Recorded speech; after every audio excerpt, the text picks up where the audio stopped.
മനുഷ്യനെ ബഹിരാകാശത്തെത്തിക്കാനുള്ള ഇന്ത്യയുടെ ആദ്യത്തെ തദ്ദേശീയ ദൗത്യമാണ് Gaganyaan. LVM-3 launch vehicle mark 3 ആണ് ഗഗൻയാൻ ദൗത്യത്തിനായി ഉപയോഗിക്കുന്ന റോക്കറ്റ്. ഇത് ഹ്യൂമൻ റേറ്റഡ് LVM-3 എന്നും അറിയപ്പെടുന്നു. GSLV Mk3 എന്ന പേരിലാണ് ഇത് മുൻപ് അറിയപ്പെട്ടിരുന്നത്.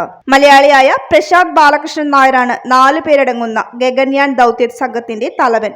അങ്കദ് പ്രതാപ്, അജിത് കൃഷ്ണൻ, ശുഭാൻഷു ശുക്ല എന്നിവരാണ് മറ്റ് സംഘാംഗങ്ങൾ. മനുഷ്യരെ ബഹിരാകാശത്തേക്ക് അയക്കുന്നതിന് മുൻപുള്ള പരീക്ഷണ ദൗത്യത്തിൽ അയക്കുന്ന വനിതാ ഹ്യൂമനോയിഡ് റോബോട്ടാണ് വ്യോമമിത്ര. തിരഞ്ഞെടുക്കപ്പെട്ട യാത്രികർക്ക് പ്രാഥമിക ബഹിരാകാശ പരിശീലനം നൽകിയത് റഷ്യയിലെ Yuri Gagarin research and test cosmonaut training സെന്ററിലാണ്. ഗഗൻയാൻ പദ്ധതിയുടെ ഭാഗമായി ബഹിരാകാശ യാത്രികരുടെ സുരക്ഷയും ശാരീരിക മാനസിക ക്ഷമതയും വിലയിരുത്തുന്നതിനായി ISRO ലഡാക്കിലെ ലേയിൽ ആരംഭിച്ച ഇന്ത്യയുടെ അനലോഗ് ദൗത്യമാണ് മിഷൻ മിത്ര.